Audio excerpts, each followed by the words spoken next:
Hello guys and welcome back to another video of our channel. आज के lecture में हम स्टडी करने वाले हैं फ्रुंडलिच एडसॉर्प्शन आइसोथर्म। हम पूरा उसको डिटेल में डिस्कस करेंगे, उसका फॉर्मूला फाइंड करेंगे और उसके बाद उसका ग्राफ भी ड्रॉ करेंगे। वीडियो को पूरा एंड तक देखना। ये वीडियो देखने के बाद आपको फ्रुंडलिच एडसॉर्प्शन आइसोथर्म क्या होता है वो भी पता चल जाएगा, उसका फॉर्मूला कैसे फाइंड करते हैं, उसका ग्राफ कैसे ड्रॉ करते हैं, आपको सब कुछ डिटेल में आसानी से समझ में आ जाएगा। वीडियो को पूरा एंड तक देखना और अगर चैनल पर नए हो तो चैनल को सब्सक्राइब जरूर से कर देना। हम स्टार्ट करते हैं। सबसे पहले हम देखते हैं कि फ्रुंडलिच एडसॉर्प्शन आइसोथर्म होता क्या है। यहाँ पर हमको दिया हुआ है the variation in the amount of gas absorbed by the adsorbent with pressure and constant temperature can be expressed by mean of a curve termed as adsorption isotherm। यहाँ पर हमको एक फिगर दी हुई है। फिगर के अंदर क्या है, एक सॉलिड है और सॉलिड के ऊपर आपको क्या दिखा है, एक सर्कल दिखाई दे रहा है। ये जो सर्कल है वो क्या है, गैस है। और जो सॉलिड है, सॉलिड को हम क्या बोल सकते हैं, सॉलिड के सरफेस को हम बोलते हैं एडसॉर्बेंट। और जो एडसॉर्बेंट होता है वो क्या करता है, किसी भी को कोई जो गैस होता है उसको क्या करता है, एब्सॉर्ब करता है। ये क्या होगा, जो सर्कल है, ये सर्कल हमने ड्रॉ किया है वो क्या है, सब गैस है। और गैस को हम क्या बोलेंगे, एडसॉर्बेंट बोलेंगे। मतलब क्या है, सॉलिड की सरफेस जिसको हम क्या बोलते हैं, एडसॉर्बेंट, और जो एडसॉर्बेंट है उसने गैस को क्या किया हुआ है, एडसॉर्ब किया हुआ है। ये जो सर्कल है, जो गैस है, उसको हम क्या बोलेंगे, एडसॉर्बेंट बोलेंगे। यहाँ पर दिया हुआ है the variation in amount of gas adsorbed by the adsorbent. मतलब एडसॉर्बेंट ने जिस गैस को एडसॉर्ब किया है, वो एडसॉर्ब किया गया गैस का अमाउंट, उसका क्या होगा, जब वेरिएशन होगा तब हम जब ग्राफ ड्रॉ करेंगे तो उसका हमको क्या मिलेगा, एक कर्व मिलेगा।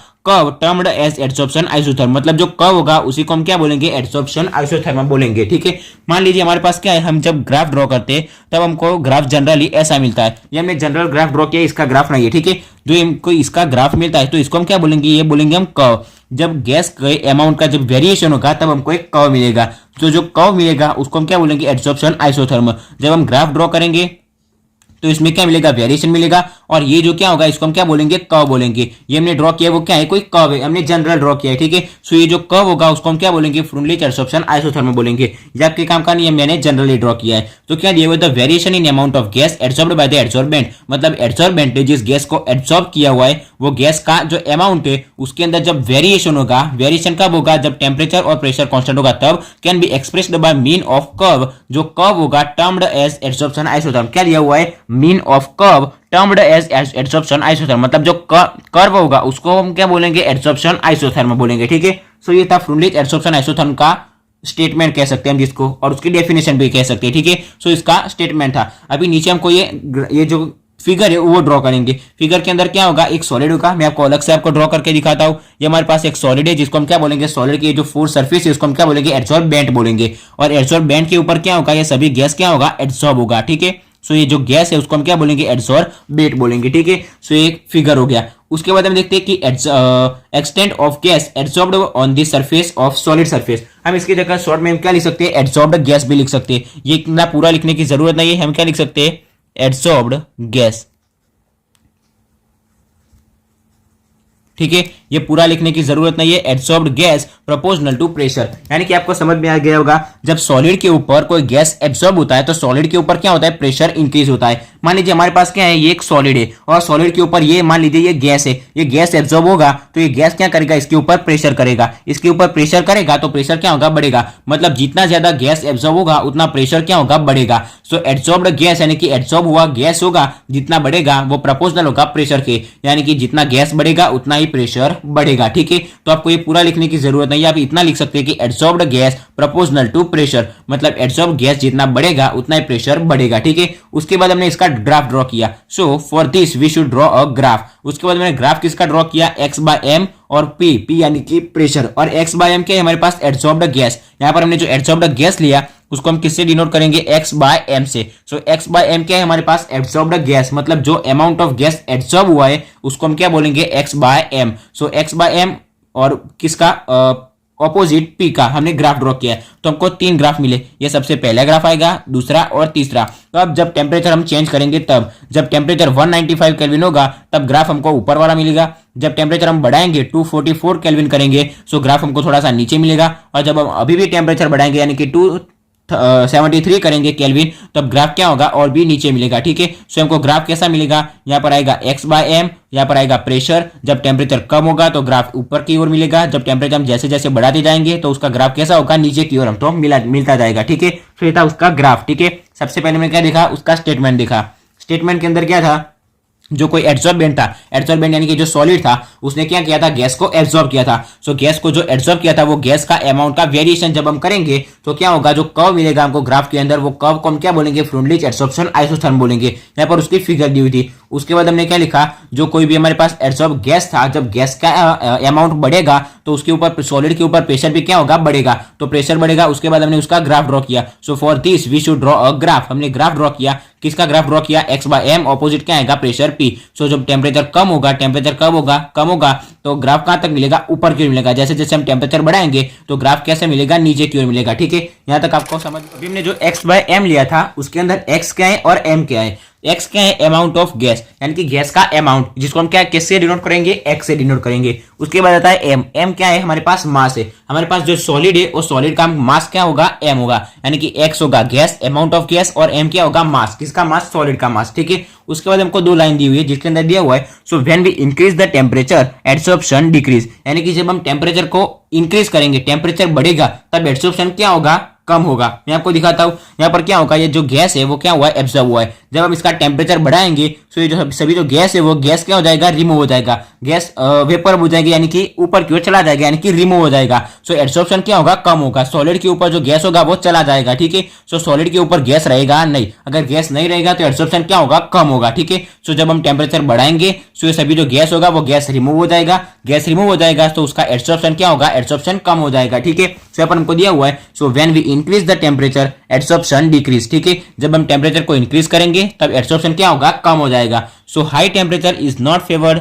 फॉर एब्जॉर्प्शन, यानी कि जब टेम्परेचर हाई होगा तब एब्जॉर्प्शन होगा नहीं। हमको लाइन में क्या दिया हुआ है, so high temperature is not favourable for absorption, मतलब जब टेम्परेचर हाई होगा, बहुत ही ज्यादा होगा, तब एब्जॉर्प्शन होगा नहीं। ठीक है, उसके बाद हमने दूसरा ग्राफ ड्रॉ किया, किसके, x/m, और ऑपोजिट क्या है हमारे पास, प्रेशर। हमने वही ग्राफ ड्रॉ किया है, x/m और ऑपोजिट में क्या है, प्रेशर। ठीक है, ये लाइन आपके लिए इंपॉर्टेंट नहीं है। ठीक है, यहाँ पर क्या दिया हुआ है, x/m और ऑपोजिट में प्रेशर का जब हम ग्राफ ड्रॉ करेंगे, जब हम प्रेशर को कम रखेंगे, फिर प्रेशर को क्या रखेंगे, मॉडरेट रखेंगे, मॉडरेट यानी कि मध्यम रखेंगे, बीच में रखेंगे, और जब प्रेशर हाई होगा तब हमको ग्राफ क्या मिलेगा, सबसे पहले यहाँ पर आएगा x/m, यहाँ पर आएगा प्रेशर P। तो ग्राफ कैसा होगा, यहाँ से ऊपर जाएगा, ऊपर जाएगा, और ऊपर की ओर जाकर क्या हो जाएगा, यहाँ पर तक कांस्टेंट हो जाएगा। तो यहाँ पर क्या होगा, जब प्रेशर लो होगा तब, यहाँ पर प्रेशर जब मॉडरेट होगा, मॉडरेट यानी कि मध्यम बीच का होगा तब, और यहाँ पर कब, जब प्रेशर हाई होगा तब। ठीक है, तो हमको उसका ग्राफ दिया हुआ है x/m और ऑपोजिट क्या होगा, प्रेशर का। तो हमको ये ग्राफ मिला। ग्राफ कब मिला,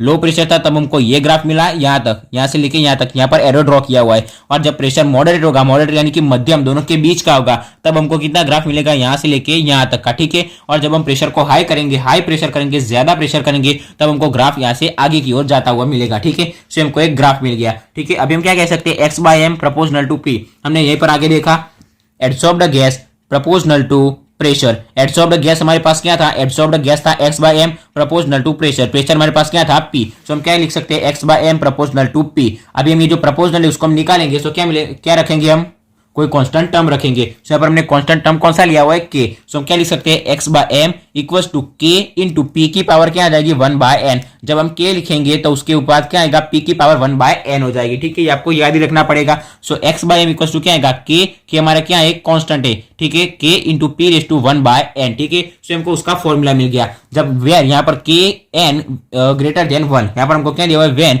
वेयर n ग्रेटर देन 1, यानी कि n की जो वैल्यू होगी वो क्या होगी, 1 से ज्यादा होगी। सो अभी हम एज्यूम करते हैं, हम n की दो वैल्यू लेते हैं। यहाँ पर हमारे पास क्या है, k into P raise to 1/n, P raise to 1/n है। तो हम क्या करते हैं, ये जो 1/n है उसके हम दो वैल्यू अलग अलग लेते हैं। सो हमने 1/n इक्वल्स टू 1 लिया और 1/n इक्वल्स टू 0 लिया। ठीक है, नाउ एज्यूम दैट, एज्यूम यानी कि हम एज्यूम कर देते हैं 1/n इक्वल्स टू 1 और 1/n इक्वल्स टू 0। जब हम 1/n इक्वल्स टू 1 लेंगे, सो 1/n इक्वल्स टू 1 होगा, तब क्या होगा, ये k वैसे का वैसा रहेगा, इंटू P की पावर 1/n। 1/n की जगह हम रखेंगे 1। सो हमको क्या मिलेगा, k इंटू P की पावर 1, यानी कि हम क्या लिख सकते हैं, P भी लिख सकते हैं। सो हम क्या मिलेगा, kp।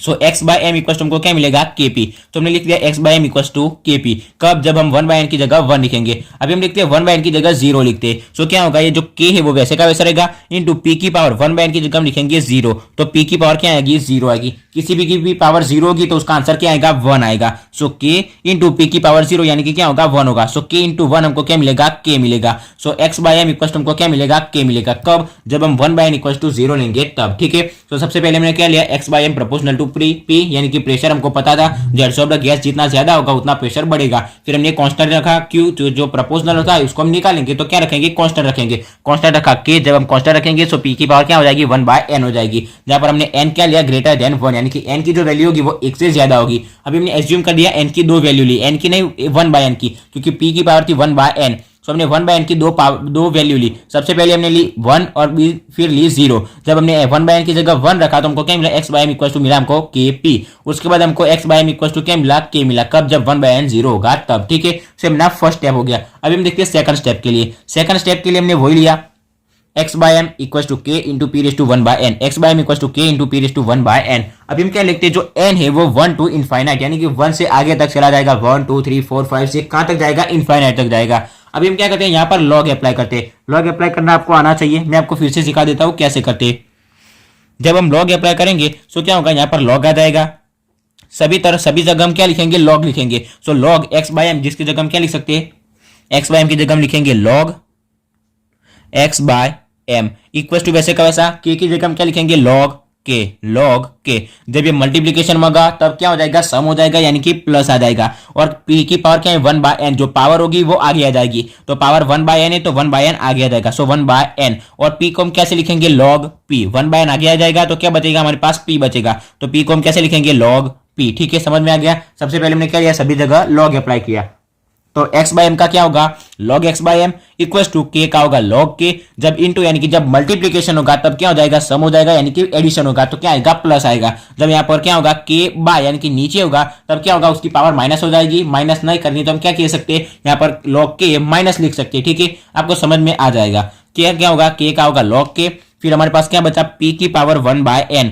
p की पावर 1/n इसको हमको log में ट्रांसफर करना हो तो हम क्या करेंगे, जो भी कोई पावर होगी वो पावर आगे आ जाएगी। पावर क्या है 1/n। सो 1/n आगे आ जाएगा। 1/n आगे आ गया तो हमारे पास क्या बचा, p को हम कैसे लिखेंगे, log p। ठीक है, समझ में आ गया। तो हमको ये फॉर्मूला मिल गया। अभी हम क्या करते हैं, ये जो फॉर्मूला है उसको हम कंपेयर करते हैं कौन से फॉर्मूला के साथ। हमारे पास एक फॉर्मूला है कर्व का, y equal to mx plus c, y equal to mx plus c. ये हमारे पास फॉर्मूला है। यहाँ पर हमने mx पीछे क्यों लिखा, क्योंकि हमारे पास 1/n और log p यहाँ पर हमारे पास 2 टर्म थे और यहाँ पर हमारे पास सिंगल टर्म था। So y equal to mx plus c, हमको ये फॉर्मूला मिल गया। अभी हम एक ग्राफ ड्रॉ करते हैं। ग्राफ किसका ड्रॉ करेंगे, सो ये क्या है हमारे पास y एक्सिस है और ये हमारे पास x एक्सिस है। सो यहाँ पर हम कंपेयर करते हैं, x एक्सिस क्या होगी हमारे पास, ये होगा m, ये होगा x। x क्या है हमारे पास, log p। सो यहाँ पर हमारे पास ग्राफ में क्या आएगा, log p।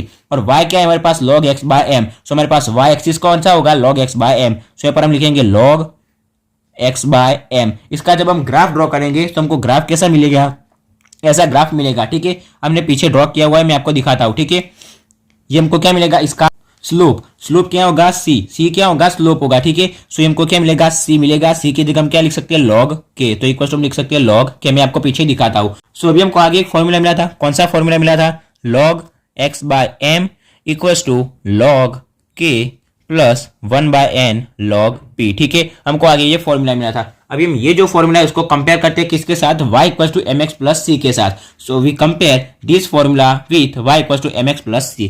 यहाँ पर हमारे पास 2 टर्म है, 1/n और दूसरा टर्म क्या है, log p। सो हम क्या लिखते हैं, y इक्वल टू, यहाँ पर क्या आएगा, 2 टर्म है, सो यहाँ पर हम लिखेंगे mx प्लस c। ये हमको किसका फॉर्मूला पता है, जब हम ग्राफ ड्रॉ करते हैं तो उसका फॉर्मूला है y equal to mx plus c। So जब हम इसका फॉर्मूला, जब इसका हम ग्राफ ड्रॉ करेंगे तो हमको क्या मिलेगा, यहाँ पर हमारे पास x क्या है, x है log p।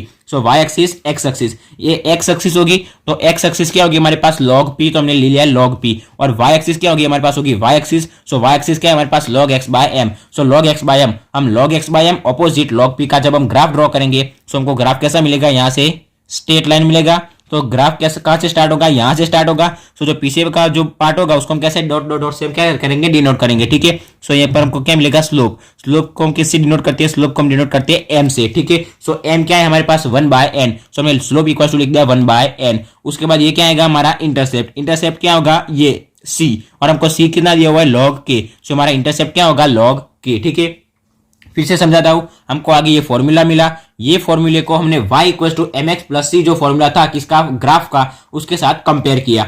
So y equal to m x plus c. So हमारे पास x क्या है, x की वैल्यू किसके साथ कंपेयर करेंगे, log p के साथ। फिर m क्या होगा हमारा 1/n, c क्या होगा हमारा log k और y क्या होगा log x/m। ठीक है। सो यहाँ पर m यानी कि क्या होगा, m हमारे पास होगा स्लोप, तो स्लोप हमको कितना मिलेगा 1/n। उसके बाद जो c है, c को हम क्या बोलेंगे log k, जो हमारा क्या होगा इंटरसेप्ट होगा। जब हम x बाय y का जब हम ग्राफ ड्रॉ करेंगे, सो x ऑपोजिट y का जब हम ग्राफ ड्रॉ करेंगे, सो हम x की जगह क्या लिखेंगे log p। सो x की जगह हमने लिख लिया log p, y की जगह हम क्या लिखेंगे log x/m। सो यहाँ पर y एक्सिस पर क्या आएगा log x/m, मतलब हमने ग्राफ किसका ड्रॉ किया log x/m opposite log p। ठीक है।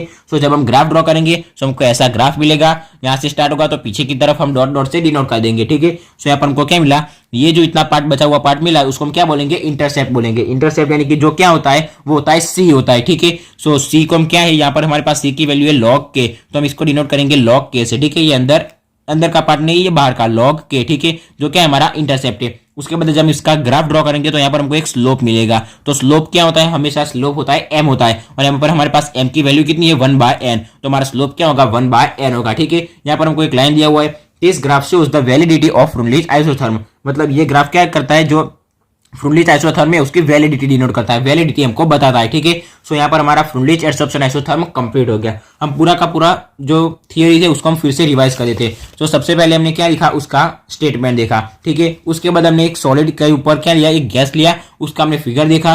तो जो एडसॉर्ब्ड गैस होगा वो प्रोपोर्शनल होगा किससे, प्रेशर से, यानी कि जब गैस का अमाउंट बढ़ेगा तब प्रेशर क्या होगा, बढ़ेगा। इसके लिए हमने एक ग्राफ ड्रॉ किया, जब टेम्परेचर कम होगा तो ग्राफ ऊपर की ओर मिलेगा, बढ़ता जाएगा टेम्परेचर तो हमको ग्राफ नीचे की ओर मिलेगा। ठीक है। उसके बाद हमको यहाँ पर दिया हुआ है, जहां पर x/m के अंदर x क्या था अमाउंट ऑफ गैस और m क्या था यूनिट ऑफ मास। यहाँ पर हमने यहाँ पर लिखा हुआ है कि adsorption proportional to inversely proportional to 1 by temperature, यानी कि जब टेम्परेचर बढ़ेगा तब एडसॉर्प्शन क्या होगा, कम होगा। ठीक है। सो जब टेम्परेचर बढ़ेगा तब एडसॉर्प्शन कम होगा। फिर यहाँ पर क्या लिखा हुआ, यहाँ पर वही लाइन लिखी है, when we increase the temperature adsorption decrease, यानी कि जब हम टेम्परेचर को इंक्रीज करेंगे तो एडसॉर्प्शन क्या होगा, डिक्रीज होगा, यानी कि कम होगा। So high temperature is not favourable for adsorption, यानी कि जब टेम्परेचर बहुत ही हाई होगा, बहुत ज्यादा होगा, तब एडसॉर्प्शन होगा नहीं, नॉट फेवरेबल, यानी कि होगा क्या होगा, एडसॉर्प्शन होगा नहीं। उसके बाद हमने एक दूसरा ग्राफ ड्रॉ किया x/m प्रोपोर्शनल टू p का। उसके बाद हमने यही लिखा x/m प्रोपोर्शनल टू p, हमने कोई कांस्टेंट रखा k, उसकी पावर ली 1/n, 1/n की वैल्यू हमने 2 रखी, एक लिखी k और उसको लिखी 0, तो हमको ये दो फॉर्मूला मिला। उसके बाद हमने क्या किया, सेकंड स्टेप के लिए वही फॉर्मूला लिया, x/m equal to k into p raise to 1/n। इसके अंदर क्या किया हमने, n equal to 1 to infinite ले लिया। इनफाइनाइट यानी कि कोई भी आगे की वैल्यू हो सकती है, 1 2 3 4 5 6 7 यहाँ से आगे तक इनफाइनाइट तक। उसके बाद हमने क्या किया, यहाँ तक लॉग ले लिया। सो ये फॉर्मूले के अंदर जब हमने लॉग लिया तो हमको ये फॉर्मूला मिला। उसके बाद जब इसका कंपेयर करेंगे किसके साथ, ये फॉर्मूले के साथ हम जब इसका कंपेरिजन करेंगे log x/m equal to log k plus 1/n log p, उसको हम कंपेयर करेंगे किसके साथ, y equal to mx plus c के साथ, तो हमको ये ग्राफ मिल जाएगा। ठीक है। जो हमको ये ग्राफ क्या बताता है, जो फ्रुनलिच आइसोथर्म है उसकी वैलिडिटी बताता है। ठीक है। सो ये था हमारा फ्रुनलिच एडसॉर्प्शन आइसोथर्म, आपको आसानी से समझ में आ गया होगा। ठीक है। तो यहाँ तक हम रखते हैं, आज का वीडियो यहाँ तक रखते हैं। अगर आपको वीडियो अच्छा लगा हो तो वीडियो को लाइक और शेयर जरूर से करना, और अगर चैनल पर नए हो तो चैनल को सब्सक्राइब जरूर से कर देना। Thanks for watching guys.